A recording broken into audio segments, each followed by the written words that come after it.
Welcome back to Equal Time Soccer, the soccer of summer again in 2025. This is the new edition, and we want to kick things off giving you a little bit of preview for all of the leagues we'll be covering this summer. First off, thank you to everyone who continues to support us by donating, subscribing to YouTube, and on Instagram these days.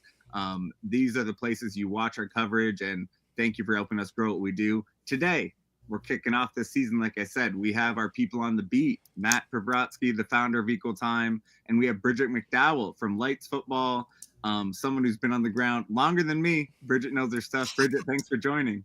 Absolutely. Thanks for having me. Yeah, and Bridget's one of my buds at the Black Hart Bar, who's now one of our sponsors. So look, we continue to insulate our community while still bringing new people in, but keeping it tight. It's a tight-knit community. But Northern Lights Football, which is part of a broader, journalism piece that Bridget's a part of, they cover men's soccer, they cover lower division women. Really cool thing. We work together with them a lot. So wonderful to have Bridget here. Bridget, just talk briefly about, like I said, you have many different things you guys are involved in. Just talk about what you're doing over there at Lights Football and the other partner places you have going on.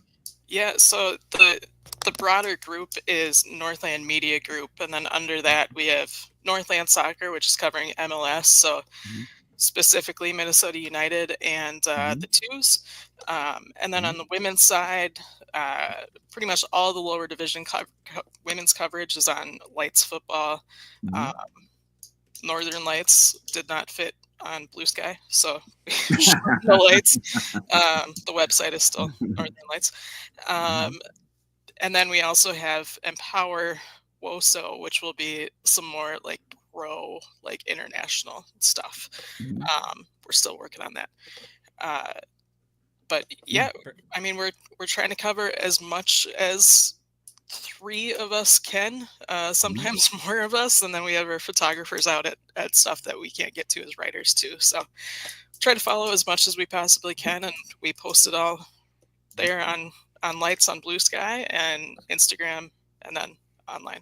So I think Bridget may have been the first guest, one of the very, very, very first Equal Time guests when our production quality was much worse than this in 2018. At Groundswell, we sat in the little corner window.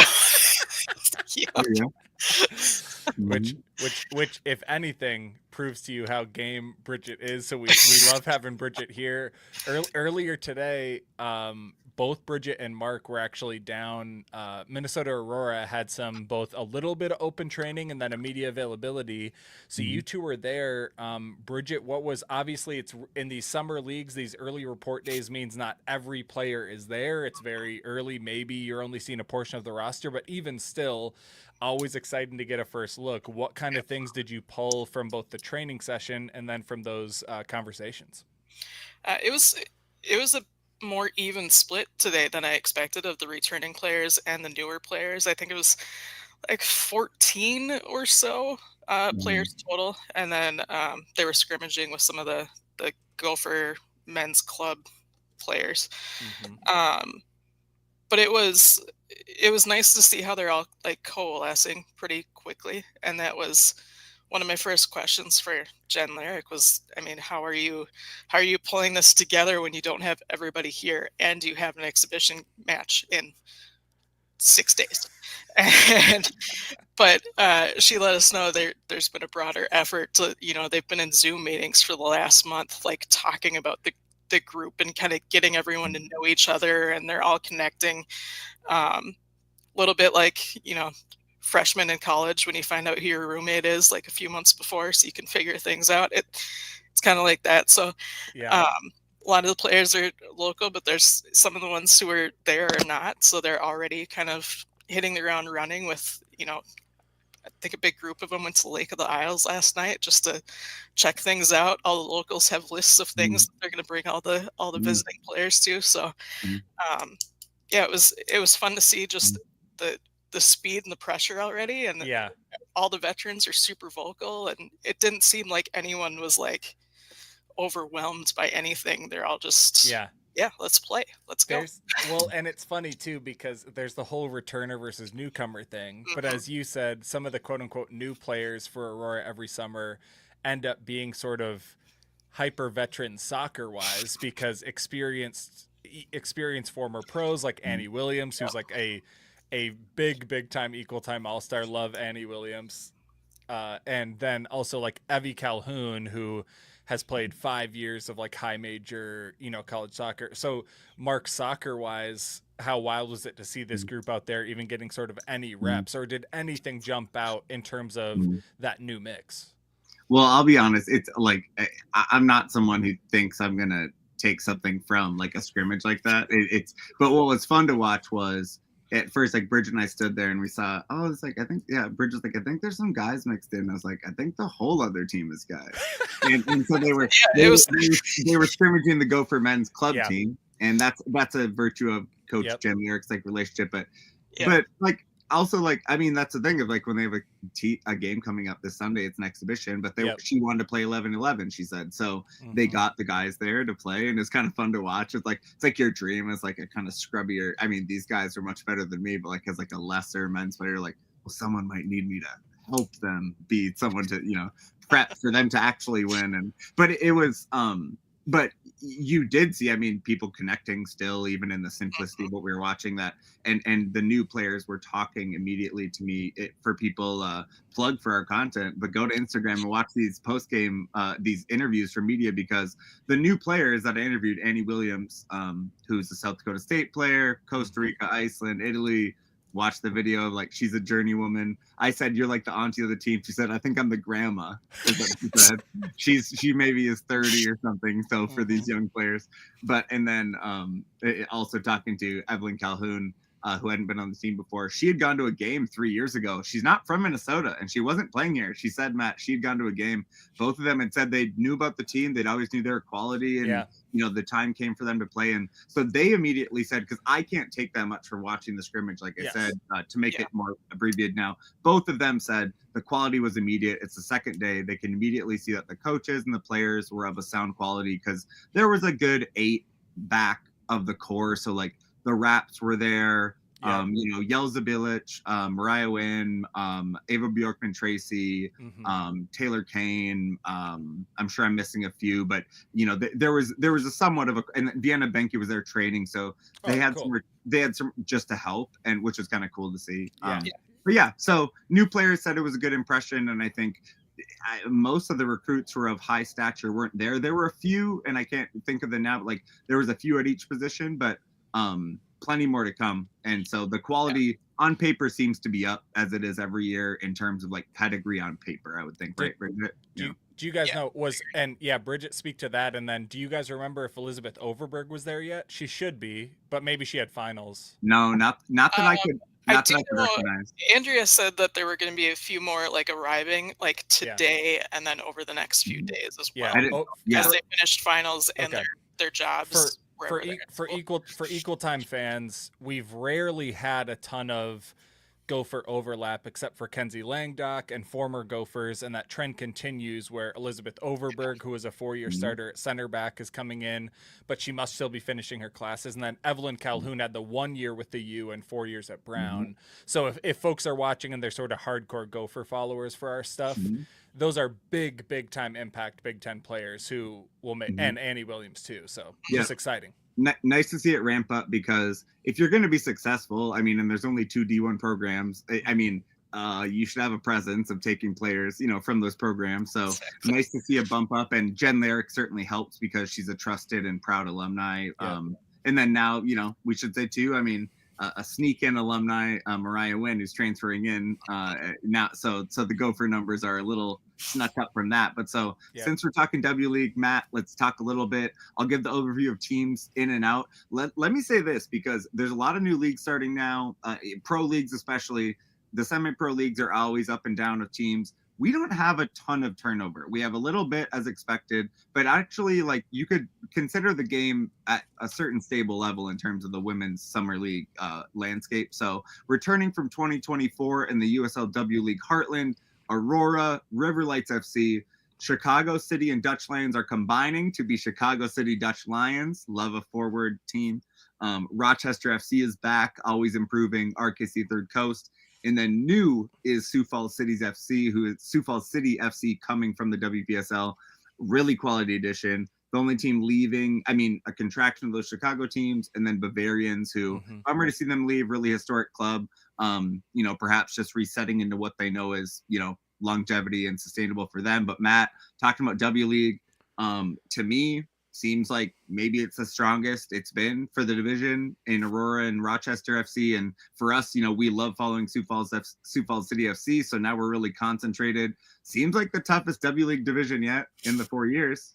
Yeah, I think so too. I think it's funny mentally to think of it this way, but if anything, I think Sioux Falls is almost taking up the mantle that Green Bay held, where they really created a good broadcast. They had a good game day.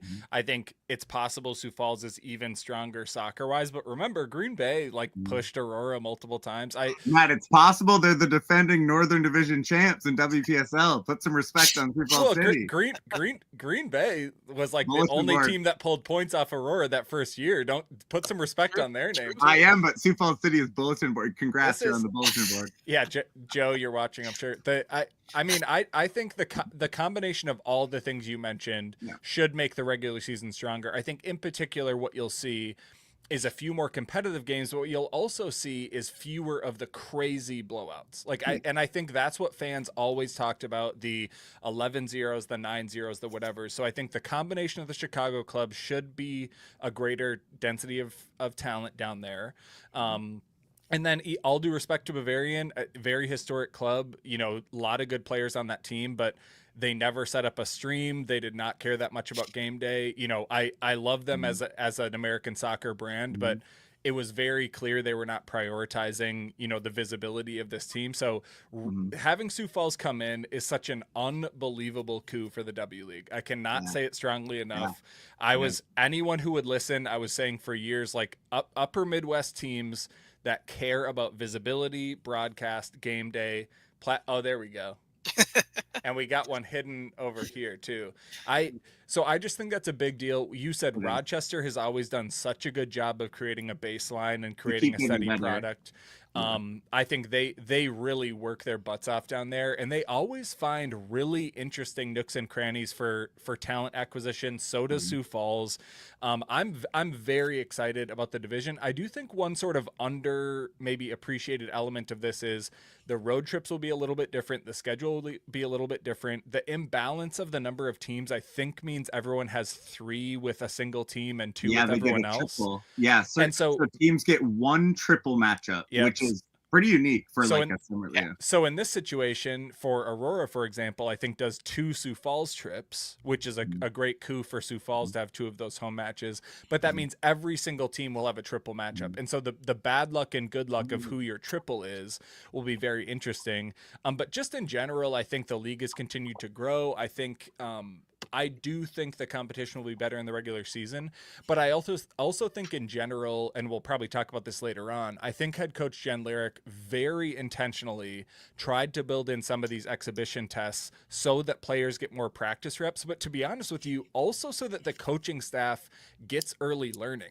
I thought every single year there's been players who excel during the regular season, and as we do shows, we have in the back of our mind, or even as we talk about it, will they thrive in the playoffs, or are they just a regular season boss? We have strikers who are very productive in the regular season, but can they hold up against literal ACC defenders? Can they hold up against future national teamers? Because that's the level of play once you hit the playoffs.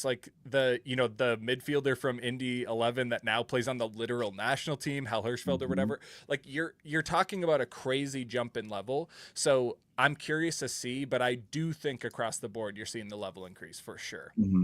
Yeah. The concentration of thinning out some of those teams because I think we were saying this before being on mic, the level of contraction of teams in our region seems to be somewhat, we don't want to see teams fold, but seems to be appropriate with where the market is demanding it. And so the fact that you see the concentration and refocusing, it's the fact that it's so unregulated in the US means these things happen. And so you have to find ways that the teams combine. Bridget, one of the most stable parts of our soccer community, you'd say the most if we're talking about Summer League, WPSL. We've had clubs around here forever.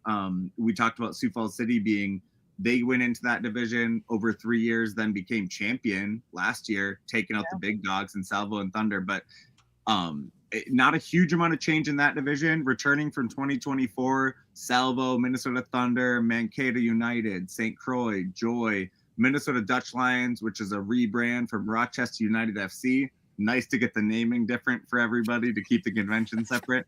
Minnesota Bliss, which from hanging out at the Black Hart, shout out to a new sponsor, I found out is a team fused from NOSC making a WPSL team with Maplebrook, who wasn't a WPSL team. No, it's TFE and Maplebrook. Yep, making.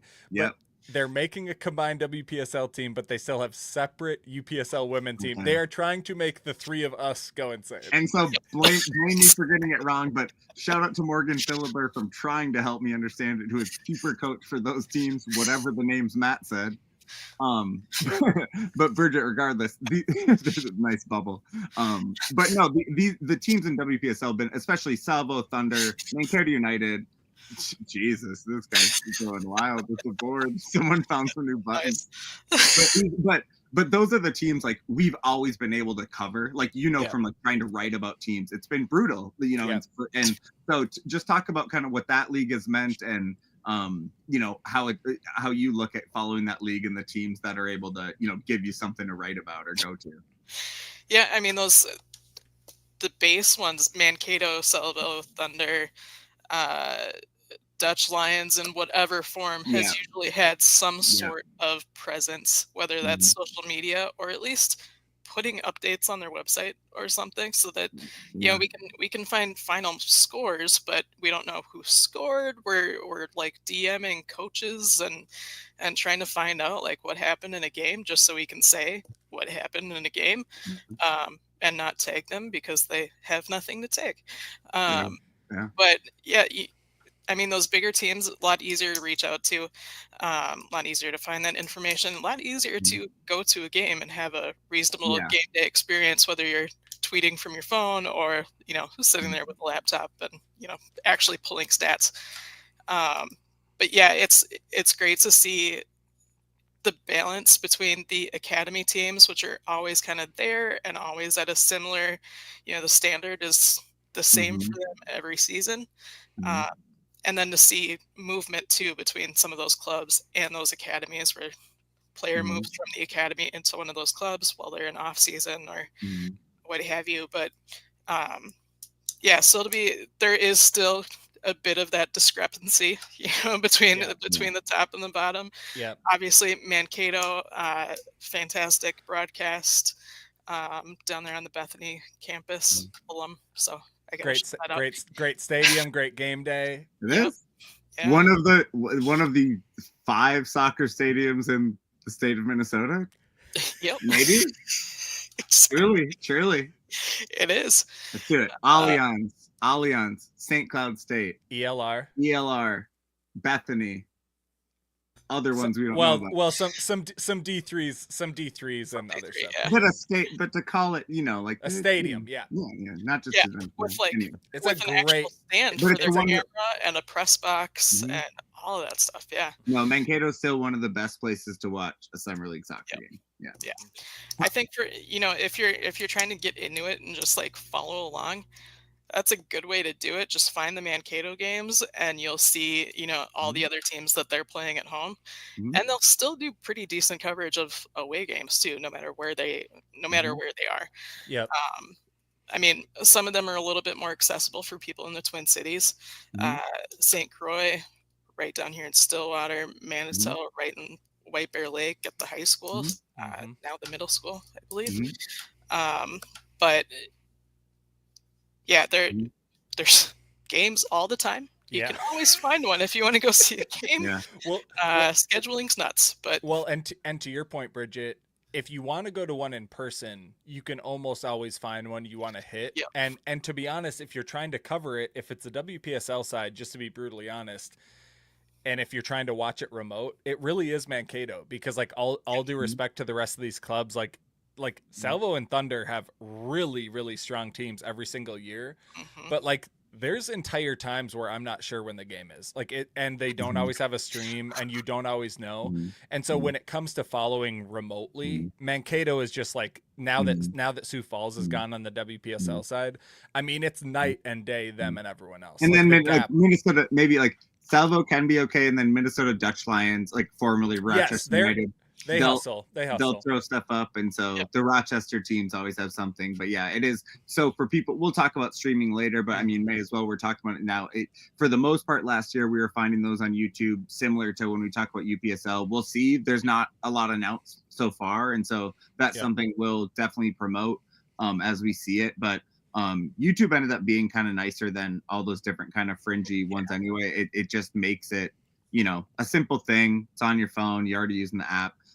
But yeah, and some I did miss the end of just talking about the division. So of those returning teams, the changes, of course, we said Sioux Falls City FC leaving. Dakota Fusion is on break, kind of amusingly, given that they have intention to be a pro team next year. And so not sure how to process those two facts. And look, we would love to see. I mean, truthfully, they have a stadium ready made. The NDSU soccer stadium could definitely host, a smaller city pro women's soccer team. But if you want to be pro the next year, not even having the lead up, we wish for the best. But that's suspect, and so it's a bummer to see that, because it's a bummer to not, honestly, aside from the pro thing, not have a team going.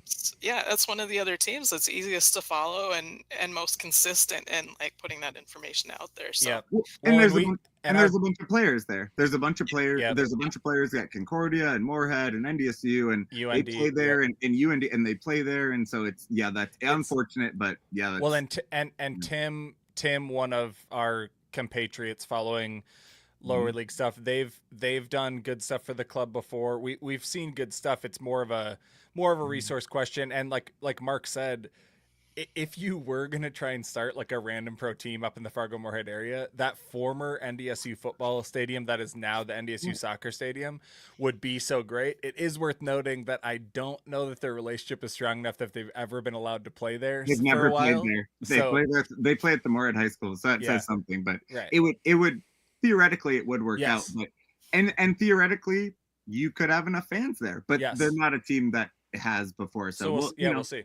We'll see. We always like seeing new teams, and it's also we're in the phase where it's exciting to see the growth in the women's game, and also guess what? We're in a bit of the Wild West phase, so we're gonna see what sticks and what doesn't. Matt, let's talk UPSL Midwest West. We joke about Matt and Bridget and I will hang out at the Black Hart, and we love making jokes about this with Katie Brink about the UPSL divisions because it's just funny. So in the UPSL men, well, for people that don't care, because we care about this, it's funny. In the UPSL men, they have a UPSL Midwest West and a UPSL Midwest East. And so for a couple years now, we've had a division called the Midwest West. And so now, because it keeps growing, shout out to the UPSL, very much built on growth, like a lot of women's soccer. We now have two divisions called the UPSL Midwest West North and the UPSL Midwest West South. And I really don't know if I think I said it right. But the point is also, it's a growing league. Just the title is funny. Yes, the name is the funny part. We love the growth. We love the growth. The name's great. We're still weighing making some merch. If anyone would buy any merch about it, we thought about making some merch.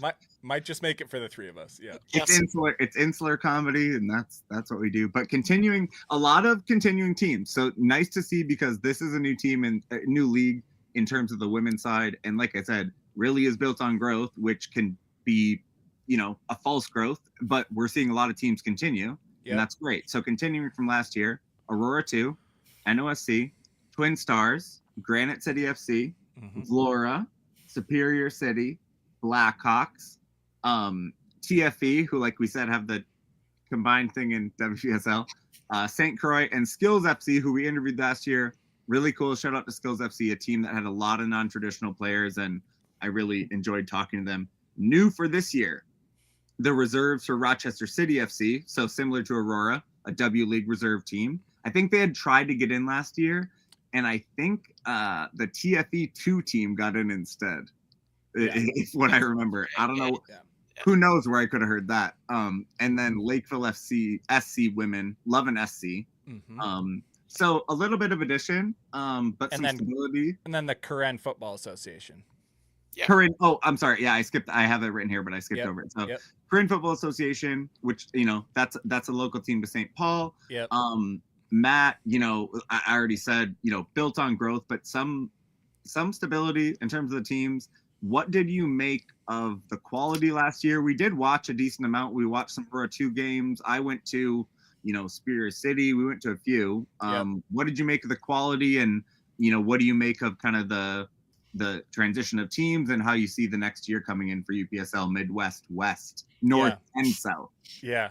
I mean, to be honest with you, if we weren't so busy having 3 different entire summer leagues, the UPSL would be absolute soccer nerd bait for folks like us, because the player mix is easily the most accessible and equitable. The mix of player pathway is the most interesting and accessible. The cost to create a team is the most accessible. I believe it's objectively fair to say this is the least expensive of the leagues to join, the most accessible to join.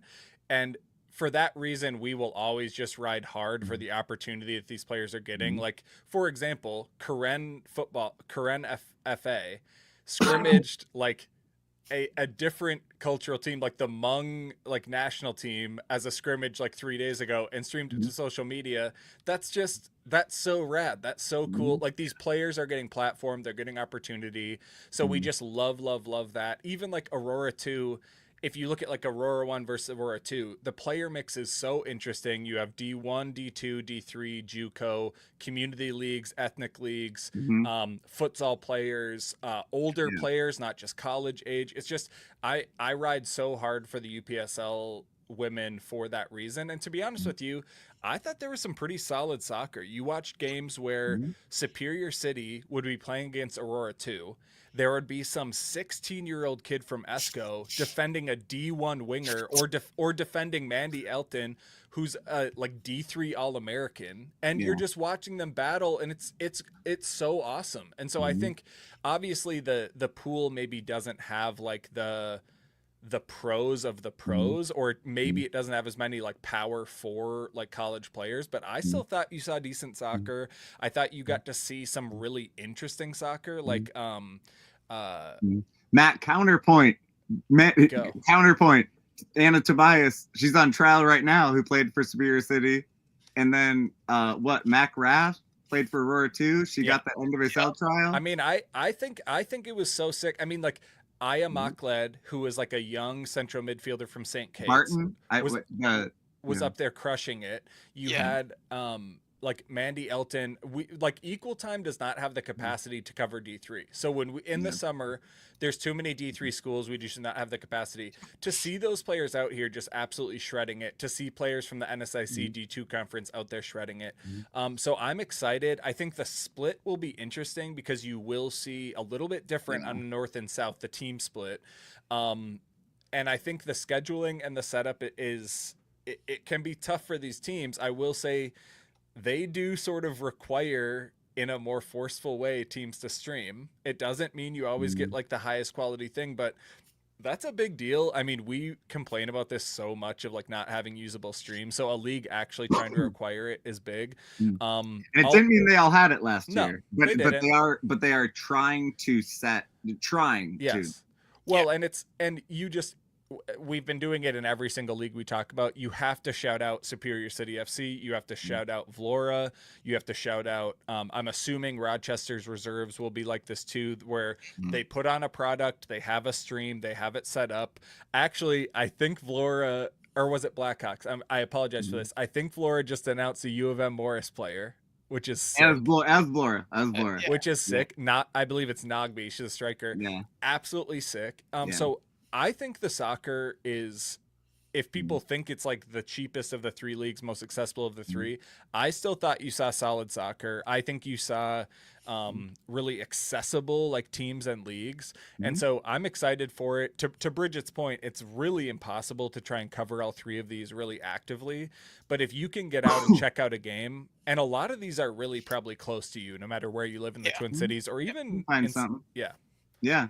No, the class of, in terms of the teams that you could follow publicly, Vlora by far, Superior City. Love getting up to, I get both those teams each year. Last year I called a game for Vlora just because I was like, wanted to go down and support them. And Yep.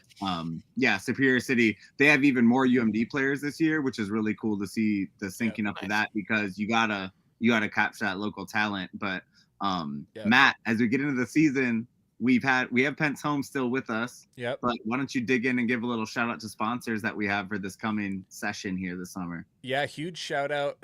Nate Pentz and Lydia and the whole Pentz Homes team continue to be such a standard bearer in supporting local soccer in Minnesota. We're sitting in a Pentz home. They helped us buy this house. They've helped us sell. They helped my parents. Our parents just find a place. My mom and dad. They're so easy to work with. They're so helpful. They never make you feel silly for the questions you ask. Reach out to them and get a consultation, because even if you're not in the Twin Cities or if you're not in Minnesota, they can help you even with refinancing, remodeling, all that stuff. Reach out to them and get a consultation. They're so helpful. And a huge shout out to A Bar of Their Own, who's coming on as a promotional partner for us. They're going to be helping amplify our coverage to their broad audience. Absolutely love what Bar of Their Own is doing to platform women's sports. Love that they are right in the core of the Twin Cities. Go check out, anytime you go there, they are showing women's sports. So they show stuff that even we would never dream of covering. They are, Jill and everyone there does such a great job. And so check them out, follow them, follow their stuff. As the link season starts, if you need some variety from soccer, they'll be showing all the link stuff. And then a huge shout out. We always talk about Blackheart, where Mark works. We're always hanging out there. Blackheart Bars come on as a sponsor as well. Twice a month, we will be giving away Blackheart gift cards. And so anyone who's watching this show, just reply and tag us, or quote tweet us and tag us on Blue Sky, Insta, whatever. And one of you will get a $25 gift card. Huge subscribe on YouTube. I think that includes new subscribers on YouTube, bro. Yes. If you follow us on Insta, subscribe to us on YouTube, or tag us, we'll find one of those names and give you a card. Huge shout out to Wes and the team at Blackheart for helping amplify our stuff. I'm sure we'll have some watch party stuff there. They have an Aurora game bus again. Go to their website and check that out if you want to take the bus from there to TCO Stadium. All of our patrons who have supported us forever are the reason we've been able to build this coverage, but these partners are how we're able to grow it. So just, keep checking stuff out. I'll also shout out, while we're doing this, Lights Football and Northland Soccer Journal. I personally am a patron there. I think Mark is too. Go support their work, because even their coverage of the Loons, coverage of men's stuff, like local independent stuff, is what we love. I use it to catch up. If I'm writing something and I'm like, I didn't watch that shit, and they'll have written stuff that I haven't done, and I absolutely read their stuff too when I have to do like the wrap up. Here we're trading info and trying to figure out what's happening. We need it. We all have full-time jobs, you guys. We do this. We piece it together, piece by piece together. Bridget, talk a little bit more on Aurora. I want to get your insight because I really like getting to spend time with Jen Larrick. She was, someone we've talked to before, but she was more in the background in the past years of Aurora stuff, and so we got to talk to her for almost 10 minutes, and I felt like I really she's just kind of like authentic and open. What did you get from talking to her? Like, what do you kind of take as your expectation of how she'll handle the team and what you think she'll be able to do with it? Because she's a little different vibe than the other coaches they've had. Yeah. Same. It was the first time that I really talked to her, had a chance to be face to face. I've seen some of her interviews with you guys and some of the write-ups earlier on, but to finally see her kind of growing into this role. And it's something that she takes coaching very seriously. She loves the science of coaching. She loves being with the players. She loves being out there with them. Something I just learned the other night, I was reading through everyone's bios, even the people I thought I kind of knew, and she designed her own coaching certificate in college, and that was who does that? You mean the visual or the pro? Do you mean the visual thing or the program of it? The program. Okay. Yeah. I mean, maybe also the certificate that she got afterwards. I don't know. That's a question for next time. Yeah, it was. She takes a lot from. She started as an assistant to Nicole. Everybody referenced Nicole today. I think every single person we talked to today has said something about, the program Nicole built, and Jen is trying to build on that, continue that. We talked about the Aurora Way, and how that was a big part of like their Zoom conversations. They got everyone started on that right away to make sure everyone kind of knew the standard. Mariah even talked about what it means to be, getting all of her teammates to understand what it means to be an Aurora player. And that's the tone that Jen is starting from day one. I mean, she had like 10 players there yesterday and a few more today, and she's already, let's go, let's push it, let's see what happens. And she's standing on the field with them, trying to figure out how things will work and seeing how it'll come together. So I think it'll be interesting to see how that plays with. I mean, she's getting more experience in terms of how they can work the tactics with this wide group of players and experience that are coming in, veterans and new players. So with all of these exhibitions, I think it'll be interesting to see kind of how that all comes together, how she plans to use everybody. Yeah. Because Nicole was always pretty set and like, here's who we're going to start with. We'll roll them in. They had the flexibility just because of the difference in terms of level, like that first season where she could kind of throw people in at the end and see how they handled the rest of the game.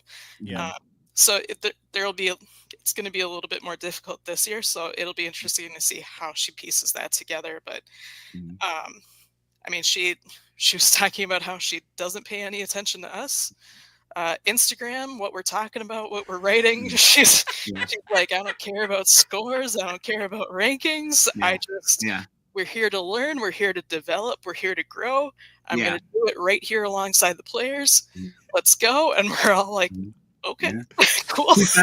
She says it in a way that you believe, though, because like a lot of coaches will be like, "Well, we don't think about winning," because someone asked her, and I don't know who it was. Maybe it was one of the TV people, but rightfully so. They said, "Well, this team's really good. The expectation is like they've won a title. Do you need to win a title?" She said, She's like, "I don't really think like that. I think about just like getting the team better and like how and." It wasn't like someone blowing you off, like which it is what I like about her is like when I say authentic, it's just like human, and she's not someone who's clearly like been desperate to climb. She believes in herself and probably deserves. She should have had this job or had a good job, in a coaching role because she knows she's good. Yeah, and she maybe is.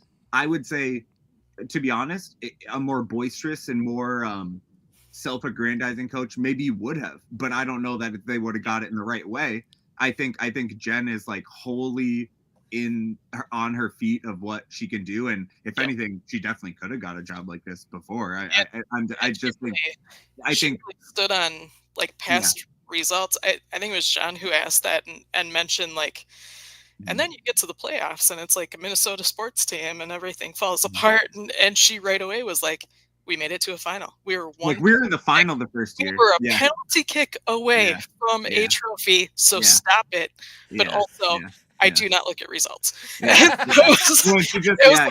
Look, we've shown that we belong there. We've shown that we can do it. We've shown that we are right there. Yeah.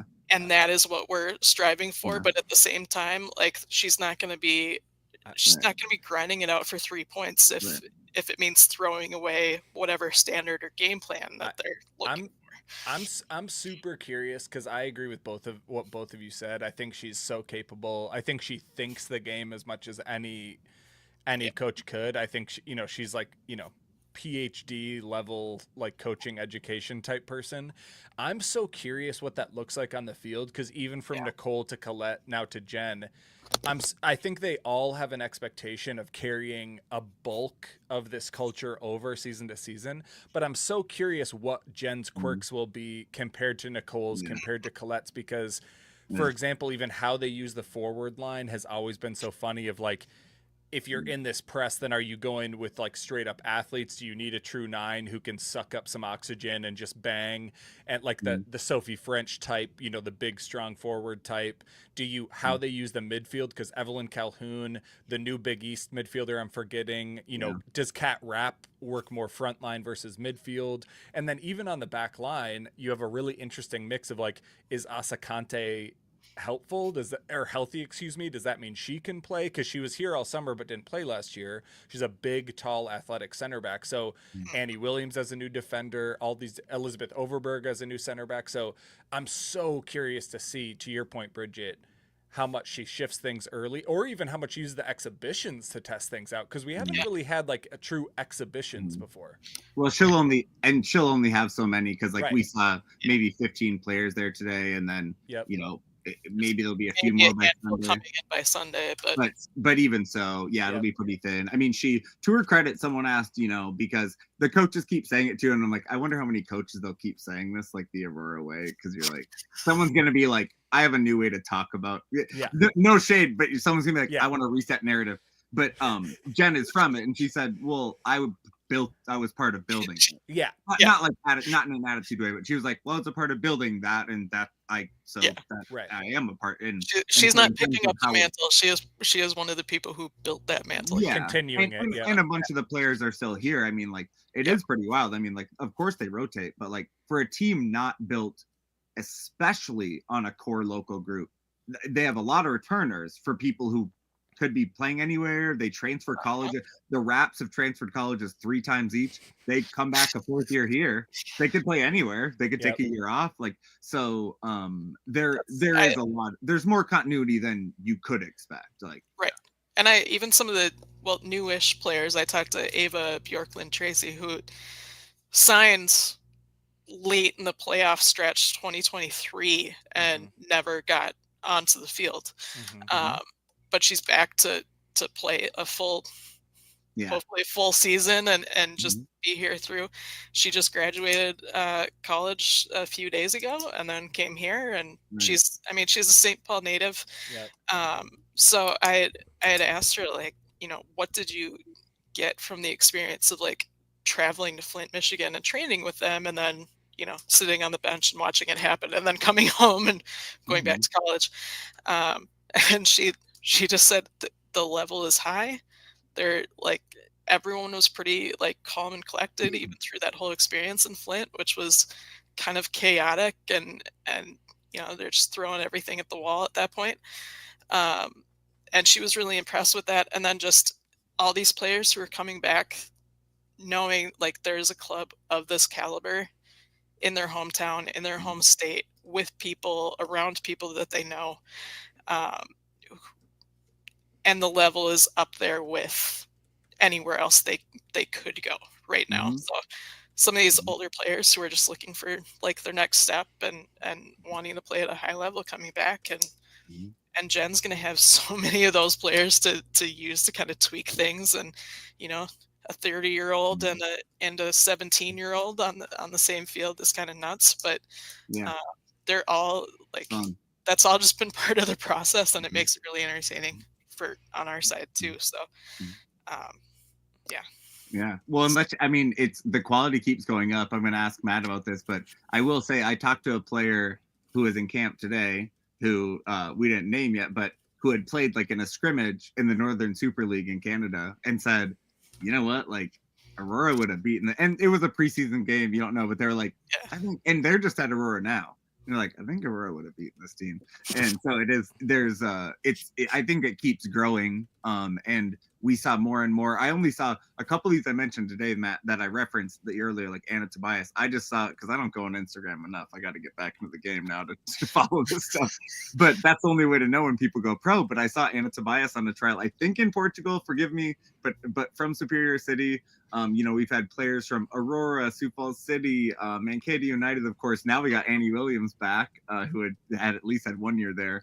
I saw Ada Kardovic playing in Iceland from Rochester. Ada's one of my faves. Great interview. Shout out to Ada. But and honestly, if you're someone who has become a pro and we haven't seen it, feel free to DM us because it is hard. These leagues don't post that much, and so we really want to shout you out. Matt's typing the list as I'm trying to talk about it. It's way too freaking hard.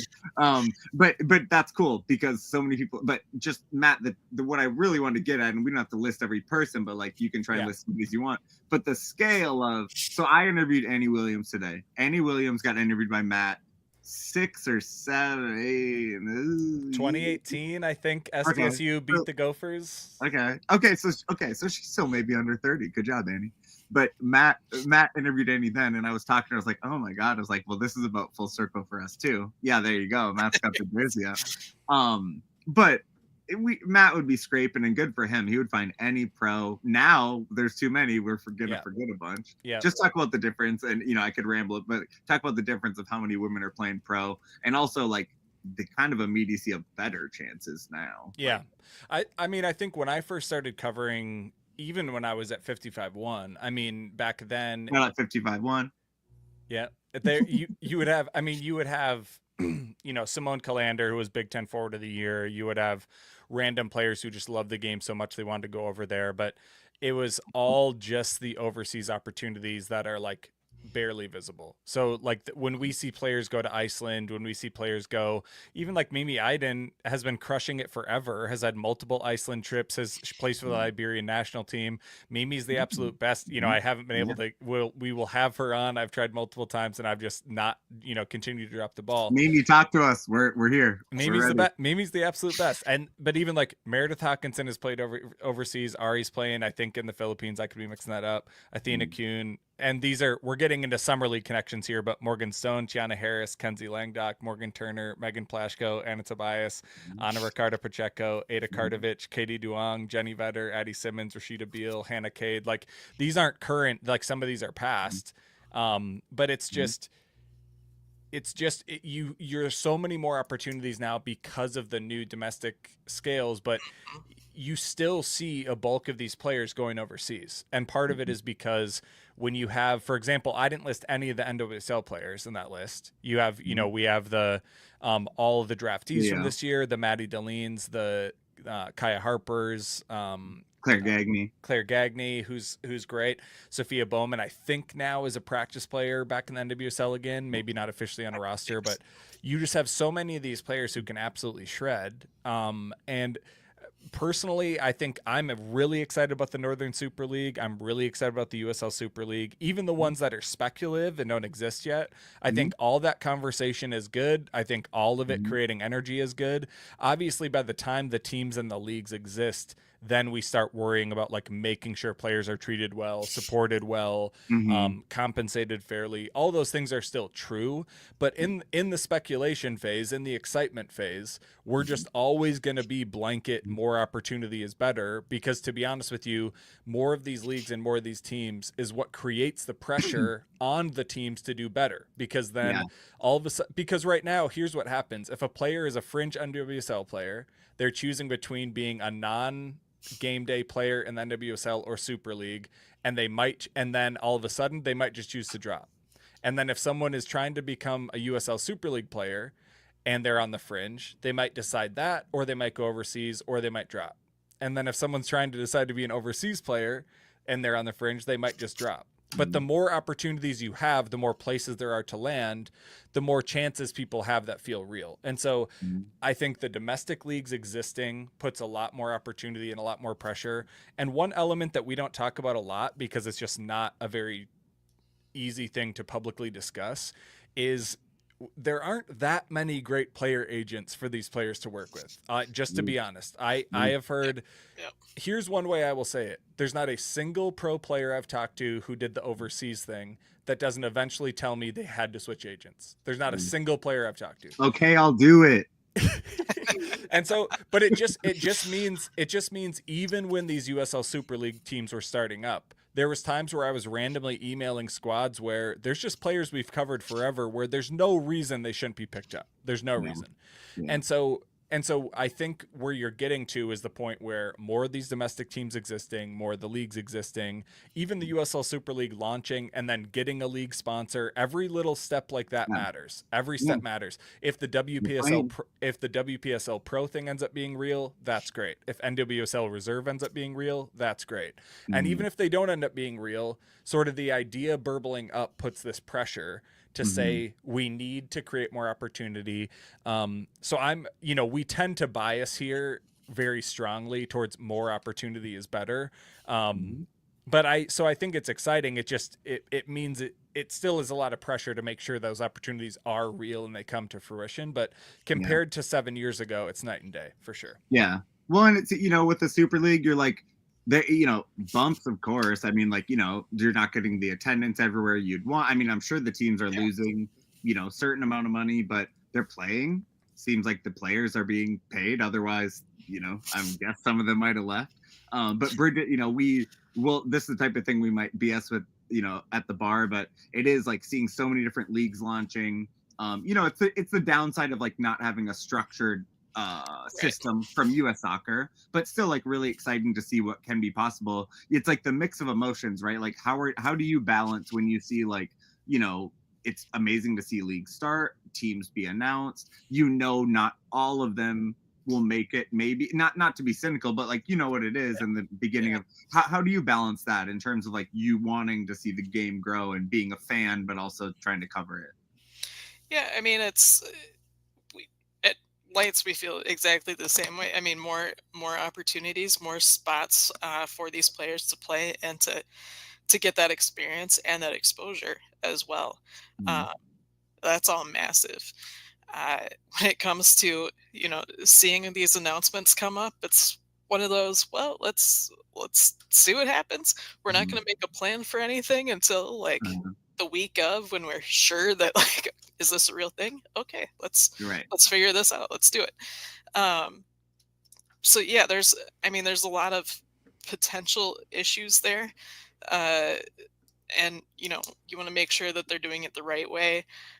Super League is great in concept. They're running into some issues that I think honestly, once you have one that goes for it, I think it helps for all of these other groups now to see like, okay, this is something that we need to improve on. Here's a problem that they ran into.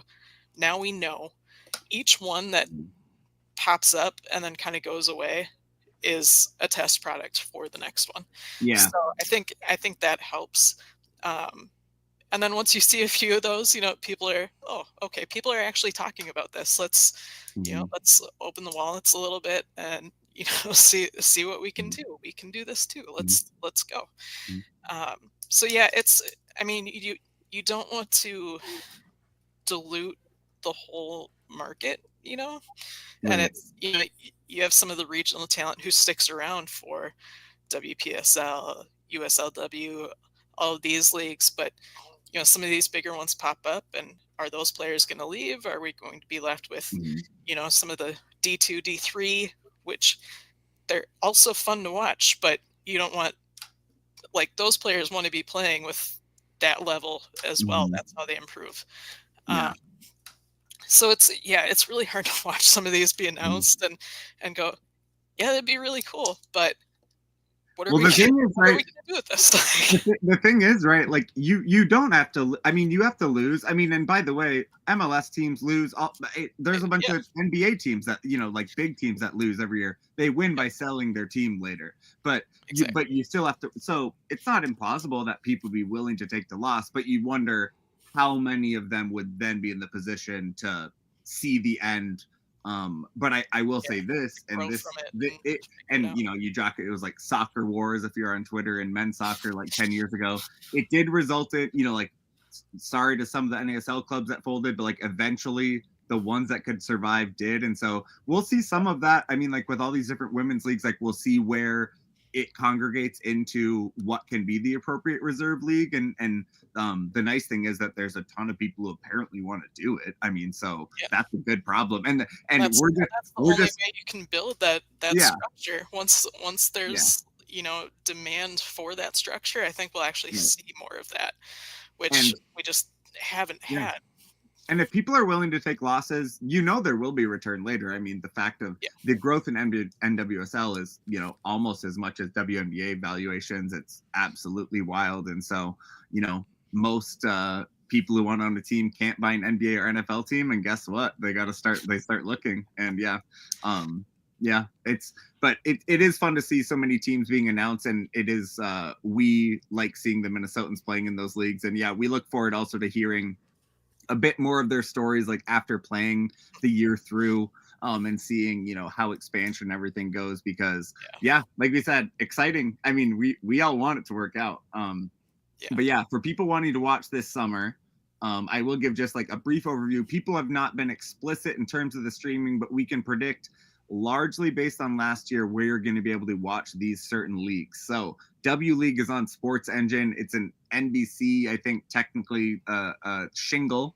But Sports Engine worked pretty well last year. Most of the W League teams, the streams, were good. It was just if the team had a good actual camera and sound setup, whether it would work. So, and those are free and open. Free and open, fairly consistent. UPSL last year, and it's not a rule by league. They were almost exclusively on YouTube. I don't know if there was any other that I saw anywhere else. Sometimes you had a Facebook here and there, but yeah. And so mostly, by the way, I mean, and those were largely Vlora always having a stream. Shout out to Katie Brink for all the work she does there, and then Superior City always having a good one as well. Playing out of Superior. And then WPSL last year was mostly on YouTube as well. We haven't seen anything of indications of where that'll be, but we'll keep posting. YouTube is nice in the sense that you can like rewatch, and we try to we could make a clip. Like it's nice that we can try to get some goal clips. But yeah, Bridget, we really appreciate your work. Like I said, when I'm trying to catch up and actually write something, I go to Lights Football and try to first, literally I do, because I don't remember see what happened last year. How should people engage with Lights Football and just your summer soccer coverage in general? Yeah, we're on Blue Sky almost explicitly now. We still have the accounts over at the other one. We're not using it. Occasionally we have to go there to source stuff, so it's still there. But at lightsfootball.com on Blue Sky, and it's the same on Instagram. We'll try to post some live stuff. We're going to try to do some more interviews and video content as well, especially out at USLW and probably WPSL. We're going to try to get to a few more of those this year. And then on the website, lightsfootball.com, we'll have the written content there.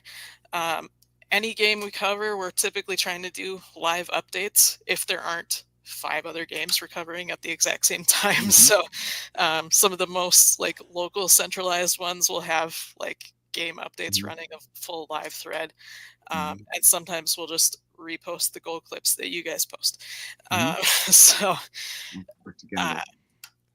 works. It works. We don't do nearly as much. We don't do nearly as much just basic written breakdown of what's going on in the leagues. So when I say I read Lights Football to catch up on that, aside from seeing a box the scorecard. So really nice thing, and similar in fall soccer and the other pieces of coverage they do with the men's shingles. Just a really nice place to find coverage. Matt, what should people expect from Equal Time this summer? How should they stay engaged? How do they follow our stuff? Yeah, we'll be on Blue Sky as well. We just finally launched that standalone account, but always on Instagram, always on YouTube. Shows will always be on YouTube and Facebook. And now I believe the show worked on Instagram. Folks, let me know what that experience was like. I'll go back and look. We won't have anywhere near as much road trip coverage, but we'll still have some. Mark's going to get out to Sioux Falls because he always makes that trip. He probably will make a Superior trip. I think Superior, yeah. I might be able to pull off some Rochester, some doable stuff. I think we'll be going to the Madison game that Aurora does. Otherwise, maybe Mankato, but otherwise, There we go. It's working. I think it's live. I don't know. Otherwise, a lot of our stuff will be remote or the home games. We will try our very best to get every team at least once. That might not be possible. We're at like 20 plus teams now. Yeah. But follow us. And then all of our shows now we're going to post directly to our Patreon account. And so if you become a patron, you can even be a free patron. You will get an email every time we post a show. So sign up at Patreon, even if you're not going to be a paid member. All of our stuff is always public. We always post everything we do. But otherwise, Mark's gonna have to do a ton of game stuff. I'll try and get to some game stuff, and just really, really appreciate all the support and shares. And if you are a player or like a team coach who is interested in us doing coverage of you, like we do our best to get to as many. But like if we know you want to do a show, like we try to reach out to people who are being public about it. Let us know. Hit us up on socials. You can come find me in the bar. I have office hours where I'm on. I cannot avoid it, so you can come. Shout out to Ref Kevin. I think if Ref Kevin's watching it, who does NSIC refing, we have some other wrinkles this summer that you'll see announced. Some fun twists, some non-Mark and Matt twists to our coverage this summer that hopefully you'll be excited about. 3 times as good as Matt and I. It was no, thank you everybody for following. Keep staying in touch, and shout out to everybody who's donated and followed. Share our stuff. Bye-bye. Nice.